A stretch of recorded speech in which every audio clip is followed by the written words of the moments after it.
first match today is going to be between NotATurtle and RiderRockon.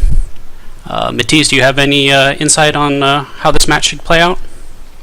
Well, not really. I don't know. I've played NotATurtle, I think, once on ladder, and he seemed pretty good. So I think it can be a really nice game. Yeah. Yeah. So we're starting. I was wondering if you have any insight about whether in next week we will have PE or stable or dispatch. Which one will we play? I don't know yet. We haven't released anything, any new patches yet. There is always the possibility that that the PTE patch will be released to live before the next tournament, which should really shake some things up for next week's tournament, since there'll be so little time between a patch going live and the tournament being started. Could make things really interesting. So that's neither yes or neither no, right? Yes. Neither a yes, neither a no. Okay. We won't know, until it actually gets released. I know Jables went on the forums and said that there is the possibility. He was trying to shoot for the middle of March, which is still not a yes or not a no, because the middle of March is like right around that time. Alright, so here we go. Drop pod's coming down. We have RiderRockon starting on this side of Berg, starting with a bot factory, of course. And we have NotATurtle starting over here, also with a bot factory. Now, Berg is an interesting map. You get 5 free metal spots at your starting location. There's also this little metal field over here between each other's bases. It's kind of an interesting map because you start so close together, but these cracks that are right next to the bases make it so that the actual distance you have to travel to get to your enemy's base is quite a fair bit of distance. Also, there's these natural choke points that makes it pretty easy to defend early on. Yeah, it's quite common that commanders fight versus each other somewhere in the middle, and then there's a lot of bots or tanks in the back of the planet that try to fight for the metal. So we'll see whether this will happen. When I play on ladder, it's almost 100% when we have commander wars. So I'm pretty curious whether it's gonna happen here or not. Yeah, and you'll see that. The competitors know where each other start. There's only the 2 start spots, so they already know where the start locations are. They just want to scout early on to see what their opponent's game plan is going to be. And you can see NotATurtle getting a good look at RiderRockon's base, seeing that he's focusing on bots and has started putting down an air factory. NotATurtle already had his air factory down and has now put down his second bot factory. And you can see him placing radar down here. He's probably expecting RiderRockon to start moving and pushing down towards this center area between the bases to try to claim these metal spots in between the bases for himself. Yeah, Ryder has a lot of bots right now, and he's moving out, so he's probably going to try to intercept the fabrication bot that's making metal spot on the right, and yeah, but there is a bomber which most likely will stop that from happening. So there are quite a lot of bots coming from NotATurtle as well, so yeah, this bomber is doing really good job right here. Yeah, this bomber's doing work. He's going to take out this Faber. Oh, RiderRockon got that Faber out of the way just in time, but I don't think he's going to dodge the second blast.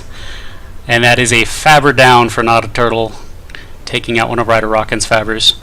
So it looks like NotATurtle has so far secured the center area for himself.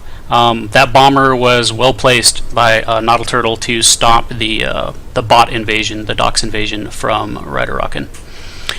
And it looks like NotATurtle has a few bots going up to the north side of RiderRockon's base. Looks like RiderRockon has enough bots in there to stop this. He had fighters that immediately took down the bomber from NotATurtle, and that's going to protect his metal extractors in the north side. Yeah, the damage that he dealt is actually huge. When bomber takes out 2 takes out two fabricators, then it's really hard to expand. So he already has orange player has already engineers going around the planet, while Rider not really. So we will see in 1 minute that his metal income will skyrocket, while Rider will have pretty not pretty little metal, and he's floating right now as well. So so I think the game already is heavily in favor of orange player, because well, metal income is pretty much the most important thing in PA right now. Absolutely. NotATurtle already with a significant mobile unit advantage. He's not running as many fabbers, which is interesting. We already saw RiderRockon lose quite a few fabbers, but he still has the fabber count advantage. So it looks like NotATurtle is going for more of a much more, what's the word I'm looking for? Metal conservative approach. Not so much fabber build power, mainly going for combat units and using fabbers to just quickly expand and get the metal extractor spots under his control. Huge fleet, air fleet right now, and I don't think there's any chance that Rider can combat that in future. So he will have air dominance, and that will translate directly into map control again. So again, I don't think Rider has any chances to expand out on the map. So no, it looks like orange player will claim the whole map basically. So yeah, because once you take air control, it's really easy to go hunt down bot fabbers, because they're just so hard to protect. I mean, you either you have to take a bunch of fighters and send them out with your fabbers, or you have to go vehicles and get spinners to take along with your bot fabbers. Which either way you go, you're spending a bunch of metal just to try to protect your fabbers. I must say I'm pretty impressed with NotATurtle's play. I agree. He's making excellent use of the bombers. Took out another fabber from RiderRockon. RiderRockon is just having a real tough time expanding now. He has no chance to expand and try to increase his metal income. He has managed to make a push down into the center area, but and he has actually gone vehicles now, because we can see tanks and spinners out trying to attack these docks. Yeah, exactly, but there's just too little of them. You have like 5 tanks or something. That's not gonna do anything. Yeah, yeah.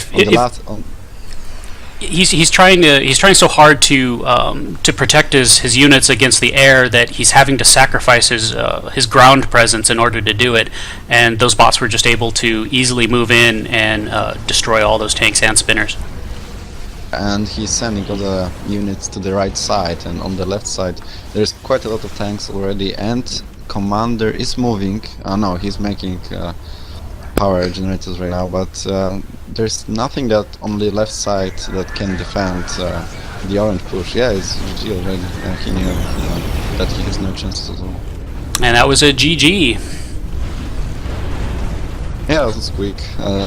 It's clearly a huge difference in skill between both players, and orange player clearly just knew what he's doing. So. Absolutely. Yeah, he didn't have anything to counter that. Yeah, very, very dominating match by NotATurtle. Looks like my ladder games quite often. I need to start playing more ladder games. Alright, so let's go back. We'll see. Yeah, see, this is what I was saying earlier. NotATurtle immediately getting out as his second factory, his air factory, and I think that is a large part of why he ended up winning the game. He was able to get the bombers out and make very, very good use of them early on, and because he had that early air dominance, he was able to harass and keep RiderRockon from expanding at all. Yeah, and that's pretty interesting, the dynamics of air play, because there are certain points in the game when air is very strong, and then there are points where air is not really that strong. So he knew exactly when to make that air. If he made it 1 minute later, that wouldn't change that much, because then his opponent would expand more, and then he would have more land factories to make more AA vehicles, and he hit perfectly in the situation where there was just not enough stuff to defend the air, and that allowed him to expand everywhere and play map control. Yeah, I think his other problem was he doesn't really have much intel on NotATurtle's base. At the moment, he knows, you know, there's 2 bot factories. Doesn't know about the air factory. Doesn't know that there's now 2 or 3 air factories. He really didn't have a whole lot of intel early on what NotATurtle was doing. Yeah, exactly, and NotATurtle just made very fast air scout, and he knew 100% what's going on, and that's very important, because very often you want to adapt to what opponent is doing. You have to choose whether you want to make bombers or fighters, or you want to keep making air, or you want to switch to land, and like there's a lot of choices that a player has to make within first 5 minutes, and he because he scouted, he knew perfectly what to do, and his opponent didn't really do that, so he started to make AA way too late. He started to make it when he already lost his bots. I'm sorry, his fabricators. So it was already too late. So if he knew that that bombers are coming, and he would prepare 1 or 2 AA vehicles with his engineers, he most likely would not lose them, and then he could keep expanding, and then he would keep up with his macro and have enough income to combat his opponent. But he didn't really do that, and it was too late. And it's quite scouting was quite important in this game as well. Yeah, it also looked like RiderRockon, in order to try to combat what was happening to him, ended up spending a lot more metal on defenses than NotATurtle did, which meant that just gave NotATurtle even more of an advantage as far as the unit count goes. Yeah, exactly. I think it was a really huge mistake making AA turrets. Making turrets is generally not the best idea. It's much better to have in PA in general, I think, because maps are very huge in PA, so it means that you want mobile units, you don't want really turrets, because yeah, well, you can defend in one position, but then well, bombers are very mobile, and then they just can hit somewhere else, and they did, and he didn't really have anything to defend. And if he just made more AA vehicles, he would probably do much better than with those turrets. And yeah, it was really interesting. What NotATurtle did in this game, everything was pretty much how it should be. He made quite early radar to know exactly what's going on. He sent units to both directions, not only one, like his opponent. And then if you have yeah, so he could with two, he could attack from 2 sides and control as much metal as possible.